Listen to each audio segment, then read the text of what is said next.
राहुल गांधी ने टेक्सास में भारतीय समय अनुसार 9 सितंबर की सुबह 2 कार्यक्रमों में शिरकत की। राहुल ने भारतीय समुदाय के लोगों से भी मुलाकात की और यूनिवर्सिटी ऑफ टेक्सास के एक कार्यक्रम में अपनी बातें रखी। इस दौरान राहुल गांधी बीजेपी और आरएसएस पर हमलावर रहे और इस दौरान उन्होंने क्या कुछ कहा, आइए जानते हैं। राहुल गांधी ने कहा, चुनाव के नतीजे आने के कुछ मिनट के अंदर ही लोगों के मन से बीजेपी और भारत के प्रधानमंत्री नरेंद्र मोदी का डर समाप्त हो गया, क्योंकि बीते लोकसभा चुनाव में बीजेपी 240 सीटें ही जीत सकी थी। हालांकि एनडीए के घटक दलों की मदद से नरेंद्र मोदी सरकार बनाने में सफल रहे थे और इन चुनावों के बाद से कांग्रेस समेत इंडिया गठबंधन साल 2024 के चुनावी नतीजों को अपनी बड़ी जीत बताकर पेश करता रहा है। आपको बता दें कि राहुल गांधी कई मौकों पर ये दावा करते भी सुनाई दिए कि सरकार बीजेपी की है, सिस्टम हमारा है। साथ ही आपको ये भी बता दें कि राहुल गांधी वॉशिंगटन डीसी में भी कई कार्यक्रमों में हिस्सा लेंगे। वहीं अब राहुल गांधी के अमेरिकी दौरे पर बीजेपी ने क्या प्रतिक्रिया दी, आइए जानते हैं। दरअसल राहुल गांधी पहले भी अमेरिका के दौरे पर जाते रहे हैं और उनके विदेशी दौरों पर बीजेपी आक्रामक रही है और इस बार ऐसे में राहुल गांधी के इस ताज़ा दौरे पर भी बीजेपी की ओर से प्रतिक्रिया आनी शुरू हो गई है। जी हां, बीजेपी आईटी सेल के प्रमुख अमित मालवीय ने सोशल मीडिया एक्स पर लिखा है, कल्पना कीजिए कि कोई राहुल गांधी का परिचय इस तरह से करा रहा हो कि वो पप्पू नहीं है और सैम पित्रोदा ने ये कर दिखाया है।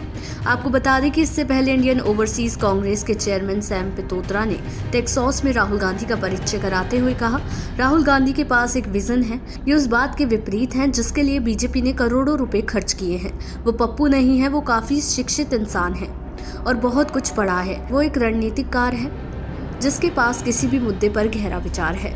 वहीं अमित मालवीय ने इसी बयान के एक अंश को साझा कर तंज कसा। जी हां, सैम पित्रोदा लोकसभा चुनाव के दौरान भी अपने एक बयान के कारण चर्चा में आ गए थे। सैम को इस्तीफा तक देना पड़ा था। हालांकि चुनाव खत्म होते ही वो फिर से अपने पद पर दोबारा नियुक्त कर दिए गए थे। वहीं सैम ने मई 2024 में एक इंटरव्यू के दौरान कहा था कि हम भारत जैसे विविधता से भरे देश को एकजुट रख सकते हैं, जहां पूर्व में रहने वाले लोग चाइनीज जैसे दिखते हैं। इसके अलावा पश्चिम में रहने वाले अरब जैसे दिखते हैं, उत्तर में रहने वाले मेरे ख्याल से गोरे लोगों की तरह दिखते हैं, वहीं दक्षिण में रहने वाले अफ्रीकी जैसे लगते हैं। इससे फर्क नहीं पड़ता, हम सब भाई बहन हैं। आपको बता दें कि 9 सितंबर यानी आज अमेरिका में हुए कार्यक्रम में राहुल गांधी ने दावा किया कि बीजेपी भारत के संविधान पर हमला कर रही है। वहीं राहुल गांधी ने यह भी कहा कि आरएसएस मानता है कि भारत एक विचार है, जबकि हम मानते हैं कि भारत कई विचारों से बना है।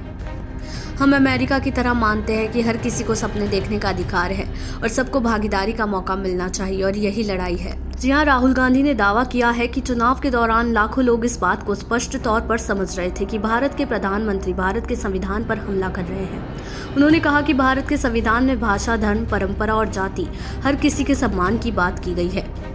उन्होंने कहा कि संविधान आधुनिक भारत की बुनियाद है। चुनाव के दौरान मैंने देखा कि लोग स्पष्ट तौर पर समझ रहे थे कि बीजेपी हमारी परंपरा, भाषा, राज्य और इतिहास पर हमला कर रही है। उन्होंने कहा कि बीते लोकसभा चुनावों में कांग्रेस समेत इंडिया गठबंधन ने संविधान को खतरा होने की बात कही थी और विपक्षी दलों ने चुनावी रैलियों में दावा किया था कि अगर बीजेपी सत्ता में आई तो संविधान को बदल देगी। हालांकि विपक्षी दलों के ऐसे दावों को बीजेपी खारिज करती रही थी। वहीं इंडिया गठबंधन का आरोप था कि बीजेपी संविधान में कमजोर तबकों को दिए गए आरक्षण को खत्म करना चाहती है।